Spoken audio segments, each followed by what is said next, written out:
Hey, this is Erin from Educated Nurse. Welcome back. I am doing a lecture series on what it was like to go from an ER nurse to a breast cancer patient survivor and back again.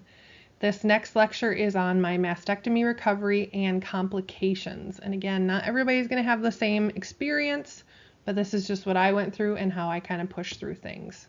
So follow along. I do want to put a disclaimer out there that this video is for instructional purposes only.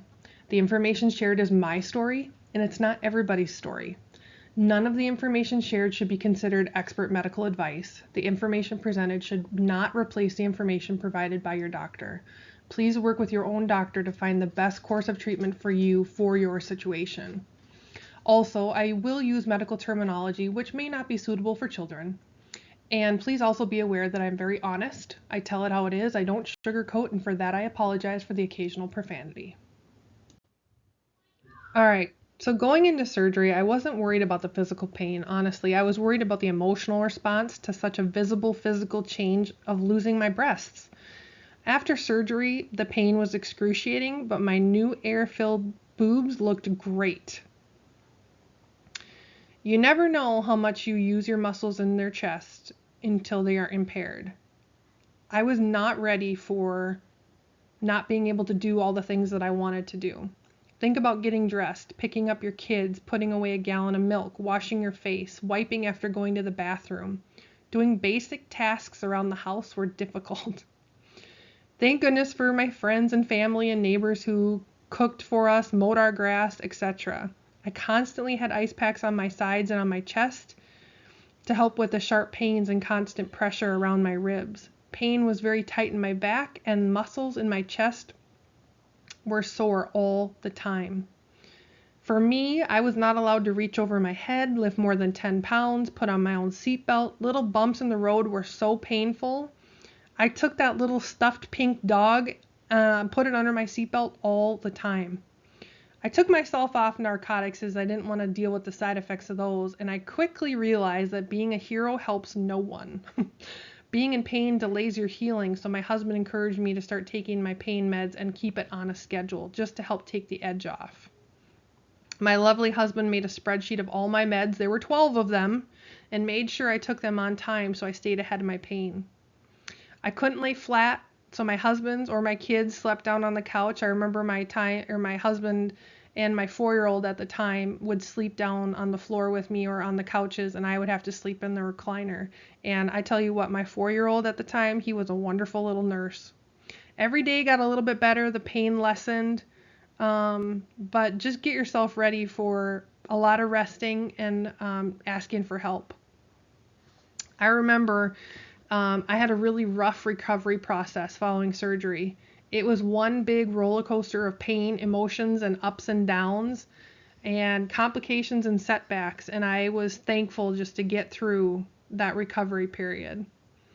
Week 1 after surgery, we met with my oncologist, general surgeon, and plastics for follow-ups just to see how things was going and how I was recovering, and to review the final pathology report.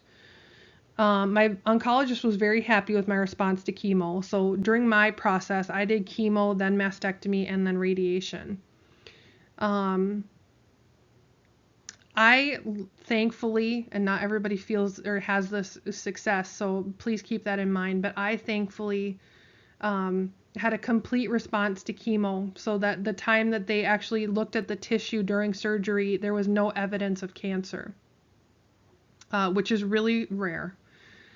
There also, after chemo and after surgery and after radiation, for me, I was not in menopause yet. I was only 33 years old, so I knew that I was going to have to start taking a medication called tamoxifen, and I'll talk about that in another lecture series. But this is something that I knew I was going to be on at least 5 years, and I'm 8 years out, and I'm still on it. But I'll talk about that in a little bit. Again, after surgery, we found out that I had a complete response to chemotherapy. Chemo killed all my tumors and my lymph nodes, and there was no evidence of cancer on my final pathology from my surgeon. My general surgeon was confident he removed all the breast tissue and was happy with the incisions on how everything was healing. So week 1 was great news. And again, not everybody has that news, but I was feeling pretty good. Week 2 is when I started seeing my plastic stock on a regular basis. I was told that I'd have drains for 10 days. At the day 5 mark, I had to go into the ER because they were full of clots and not draining. If the drain was opened or replaced, there was a risk of an infection, so the ER doc let them be, and I saw plastics 2 days later.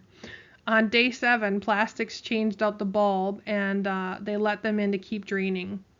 I was super sad because I thought I would have them out soon, but I wanted them out. I wanted to shower. I wanted to drive. They said, come back in 3 days for a reassessment. So I went back in, and they only removed one side, which I was pretty sad and disappointed about. They said, come back on Friday and we'll reassess.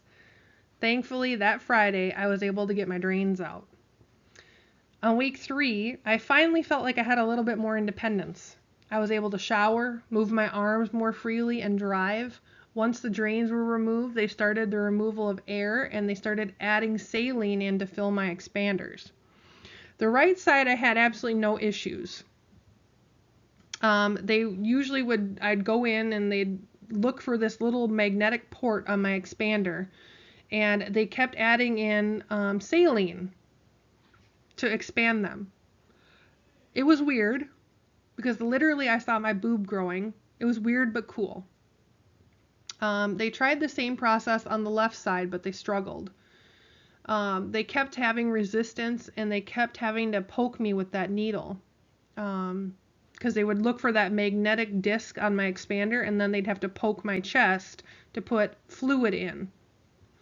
During the procedure, I had some extreme pain underneath my collarbone and armpit, and I knew something was wrong, so they stopped and aborted for the day. I left the office with a half-inflated boob on the right side and a completely deflated boob on the left side. I looked like Frankenstein. I was a walking, talking freak show with one boob. It was absolutely ridiculous. At that time, they were concerned about the left side for 3 reasons. Best case, the port is in an odd position and they needed to make some adjustments on how to access it. Worst case, the expander was popped during the 3 needle pokes and is leaking into my chest. Or the expander has shifted sometime in the last 3 weeks and the port is not in a place where they'll need to access.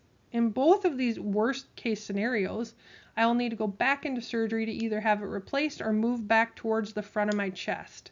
Not what I wanted to hear. So in order to determine that, I needed to have an ultrasound.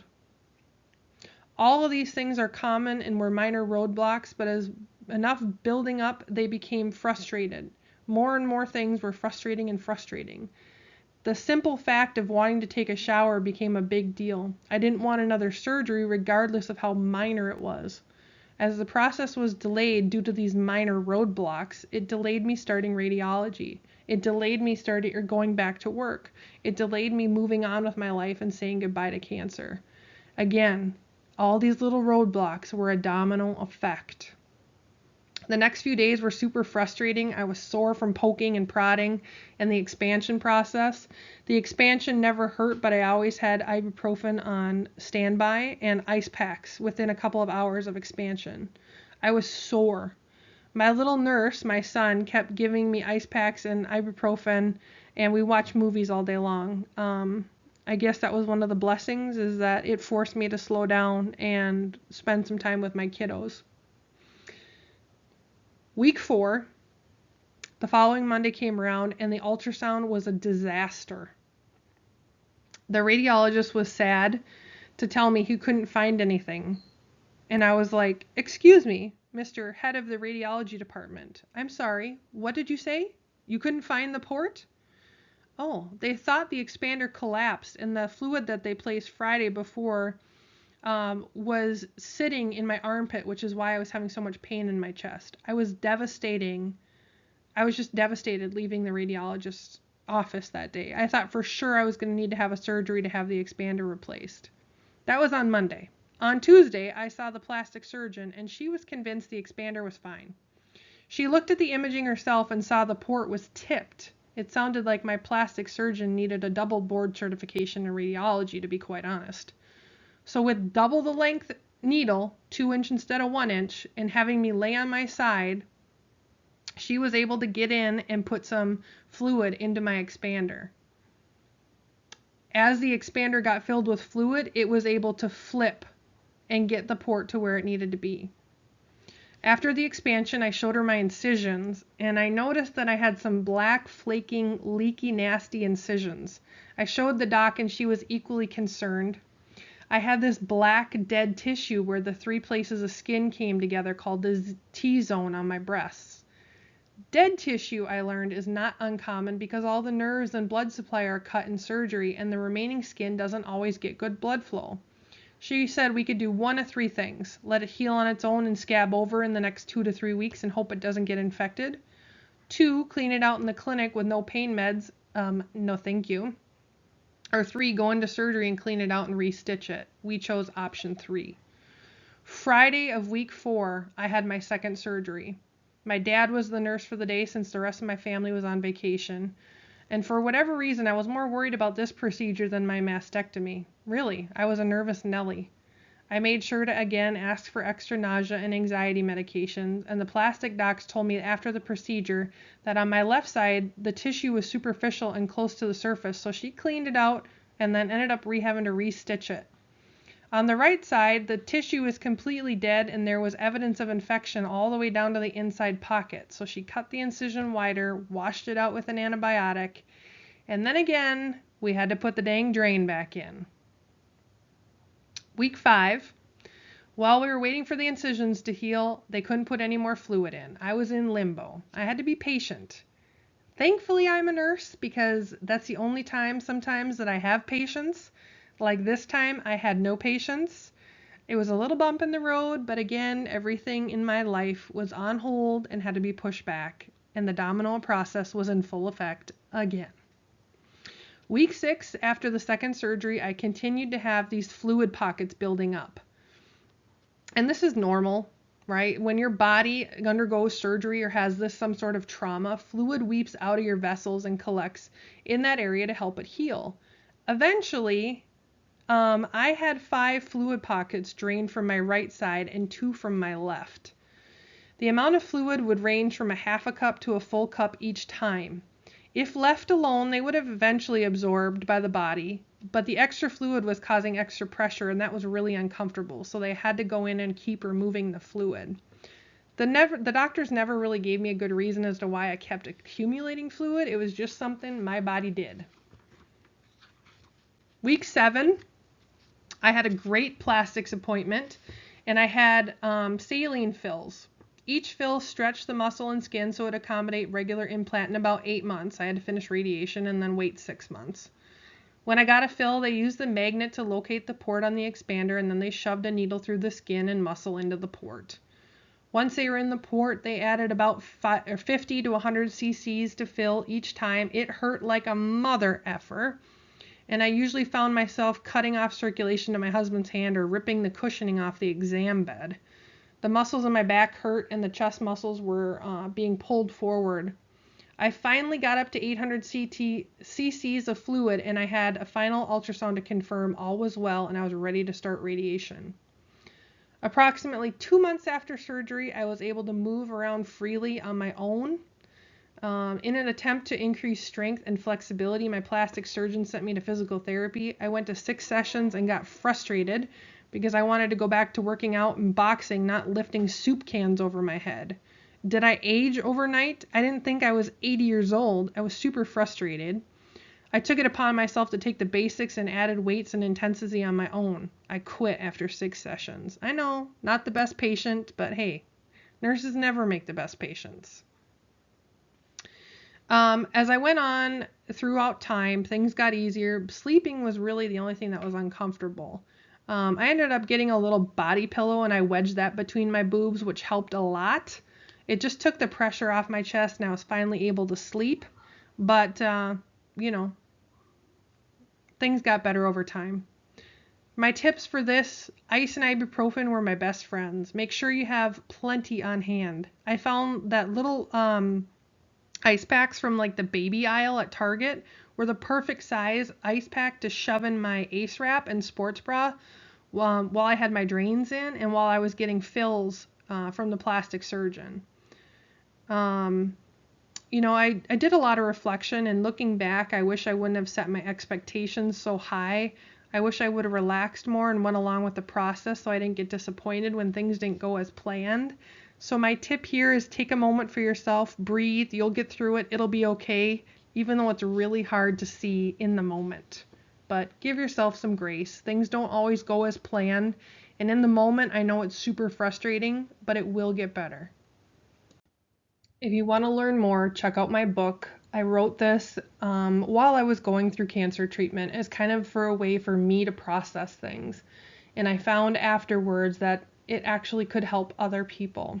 So my book actually goes into a lot more details about my journey and just some tips and tricks that I learned along the way. You can check it out. It's available on Etsy, in my Etsy shop, and on Amazon. Thanks for listening, and make sure to check out the other videos in this series.